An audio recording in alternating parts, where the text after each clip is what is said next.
Hi, welcome back to my channel. This is Robert with Aging in America. Um, Several comments were made yesterday after a couple of things that I posted. Folks that are just having such a hard time just in life, about being lonely, feeling isolated. And I began to think of some things last night. I got up early this morning and wrote some notes down.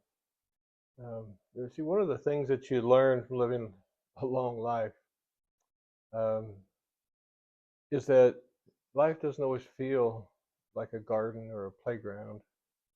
Sometimes it feels more like a wasteland or a desert. If you find yourself feeling like that now, maybe this is just for you. Not a dramatic desert with storms and chaos and lightning, but a quiet desert. It's dry, it's still, it's empty. There are seasons in life when the emotional rain, the things that renew us, the things that keep us going, when those things stop falling. Relationships thin out, friends disappear, family drift away, children move, the phone stops ringing, people stop coming to visit. And you wake up one day and you realize that you're living what feels like an emotional desert. For a long time, I thought that deserts were uh, places where nothing could survive. And if I ended up there, I wouldn't survive. Then I started noticing something remarkable in the Sonoran Desert here, where I live in Arizona. It's a tree. It's called the Palo Verde tree. And when you look at it, at first it looks like it's dead.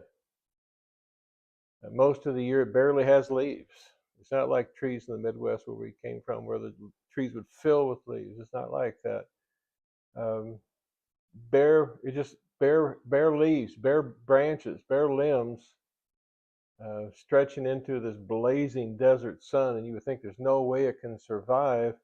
But then you start noticing something different about this tree. The bark is bright green. It's not like the bark of any other tree I've ever seen. And the green bark isn't just a color, the bark is working for the benefit of the tree. You see, the Palo Verde tree has a secret.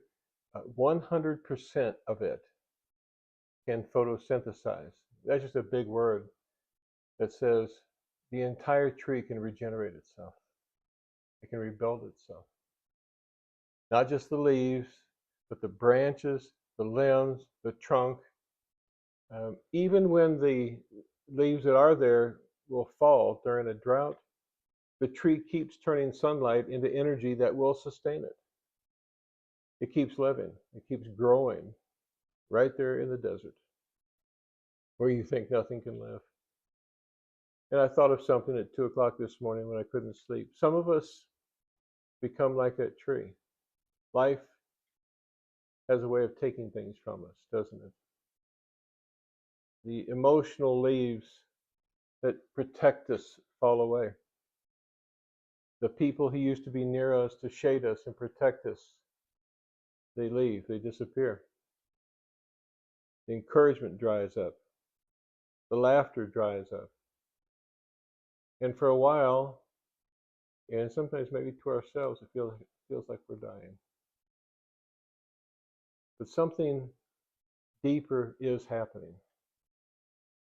We learn how to survive off of what remains. Huh. We learn how to turn small things back into energy that will sustain us. A quiet morning, a morning walk, a cup of coffee, a Bible scripture, a phone call from a friend, a cup of coffee, sitting in complete silence on your patio in the morning before the sun even comes up. In our younger years, we depended upon emotions and emotional forests, and rainstorms and thunder, activity, noise. Lots of noise and people and lots of affirmation. We needed that.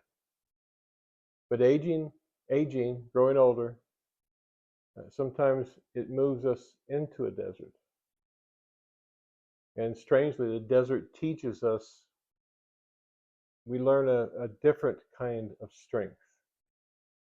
And like the Palo Verde tree, we discover something we didn't know about ourselves.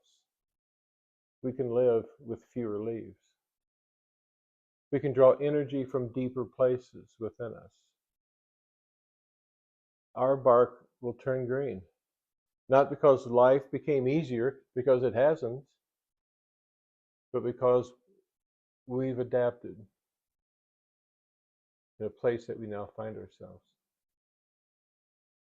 The truth about aging in America is this: many people will eventually find themselves in some kind of emotional desert of their own choosing, of their own making, or someone else has chosen or made the decision for you. Maybe it's widowhood. Maybe it's retirement. Maybe finances has forced a change. Maybe children have moved. Maybe you feel abandoned. Maybe you are alone. But deserts are not just places of dryness and sun baking and cactus dying and death. Maybe at this time of your life, the desert experience is about transformation. Because if you stay long enough and survive long enough, you do become something different. You become someone who can live on sunlight. And if you ever walk through the desert and see a Palo Verde tree standing there, green branches glowing in this baking sun, this harsh sun, remember this. Remember this. The tree isn't surviving despite the desert. It's surviving because it has learned how to live in the desert. You are planted where you are today, again, maybe not by choice. But now your choice is to grow where you are planted. To put your feet down and say, this is where I will stand. And I will not move. And I will do what I have to do to survive. I will live another day. I will grow. I will learn. And I will be and make a contribution to others. This is not the end. Winston Churchill once said, this is not the end. This is not the beginning of the end. But it may well be the end of the beginning. And now it's time for the next step. And maybe that's what some of us are learning now. I think so. If you have found this helpful, if you enjoy this type of content, do me a big favor, like and subscribe here. This is new for me. And I'm trying to understand if at my age I still have a voice. Because for a long time I thought I didn't. I was ready to walk into that desert and stay there and not adapt.